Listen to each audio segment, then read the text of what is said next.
नमस्कार, स्वागत है आप सभी का लीगल लॉ में। मैं आदित्य राज। चलिए आज की खबर की कुछ विशेष शुरुआत करते हैं। झारखंड हाईकोर्ट ने शुक्रवार कथित जमीन घोटाले से जुड़े मनी लॉन्ड्रिंग केस में राज्य के पूर्व मुख्यमंत्री हेमंत सोरेन को जमानत दे दी। उन्होंने मीडिया से बातचीत की। उन्होंने कहा कि सच को दबाने की कोशिश की गई, जिस तरह की कोशिश का पर्दाफाश जनता के बीच में जाकर करेगा। झारखंड के पूर्व मुख्यमंत्री ने कहा है कि झूठी और मनगढ़ंत कहानी रचकर मुझे 5 महीनों तक सलाखों के पीछे रखा गया। इसी तरह आप देख रहे होंगे कि देश के अलग अलग हिस्सों में कई पत्रकार जेल में बंद हैं। कहा कि सरकार के खिलाफ आवाज उठाने वाले लोग और उनकी आवाज को कुचलने का काम किया जा रहा है। दिल्ली के मुख्यमंत्री को जेल में डाला गया, कई मंत्रियों को भी जेल में डाला जा रहा है। हेमंत सोरेन ने कहा है कि सत्ता पक्ष के खिलाफ आवाज उठाने वाले को जेल भेजा जा रहा है और न्याय व्यवस्था की गति इतनी धीमी है कि न्याय मिलने में दिन नहीं बल्कि महीने और साल लग जाने हैं। जो लोग ईमानदारी से समाज और देश की भलाई के लिए काम करना चाहते हैं, उनके रास्ते में बाधाएं पैदा की जा रही है। ये आज पूरे देश के लिए एक संदेश है कि विपक्ष की आवाज को किस तरीके से साजिश के तहत कुचला जा रहा है। हेमंत सोरेन ने कहा है कि हमने जो संघर्ष शुरू किया और जो संकल्प लिया है, हम उसे पूरा करने के लिए काम करेंगे। झारखंड के पूर्व मुख्यमंत्री सोरेन ने आगे कहा कि आज मुझे लगता है कि पूरे देश के लिए एक संदेश है कि किस तरीके से हमारे खिलाफ षड्यंत्र रचे गए।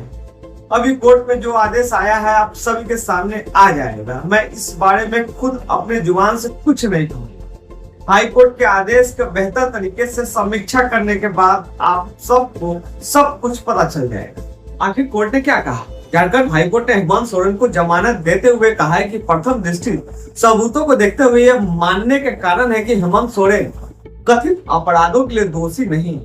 कोर्ट ने कहा कि यह ध्यान देने योग्य है कि भानु प्रताप प्रसाद के परिसर से बरामद कई रजिस्टरों और रेवेन्यू रिकॉर्ड में याचिकाकर्ता यानी हेमंत सोरेन या उनके परिवार के सदस्य का नाम नहीं है।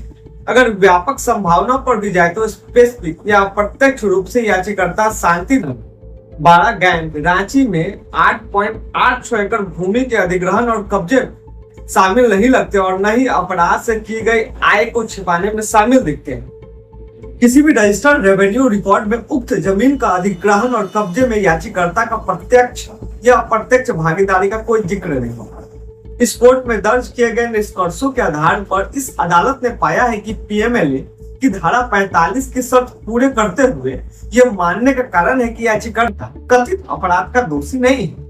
इसलिए याचिकाकर्ताओं को 50,000 रुपए के जमानत बॉन्ड के साथ जमानत बरिया करने का निर्देश दिया जाता है। सोरेन की जमानत के बॉन्ड पीएमएलए की विशेष जज राजीव रंजन के सामने पेश की गई और वे जेल से बाहर आ गए। इस कानून की धारा 45 में आरोपी की जमानत के लिए 2 कठोर शर्तें हैं।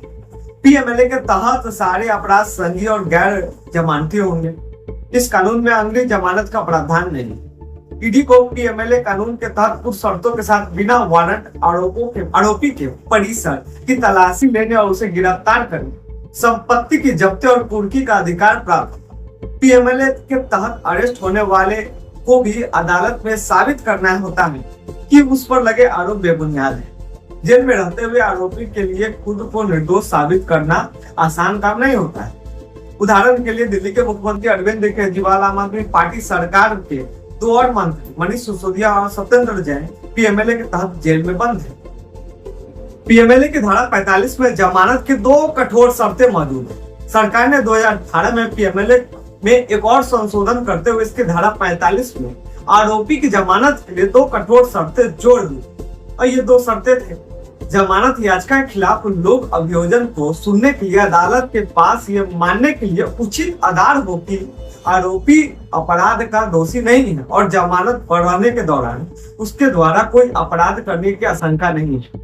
जमानत मिलने पर अपने आप में केस कमजोर हो जाता है। पीएमएलए के इस संशोधन को लेकर सुप्रीम कोर्ट में करीब 100 याचिकाएं दायर की हुई हैं। इन याचिकाओं में पीएमएलए एक्ट के तहत ईडी को गिरफ्तारी, संपत्ति जब्त करने के अधिकार देने और जमानत को दोहरी शर्तों पर सवाल उठाए गए थे।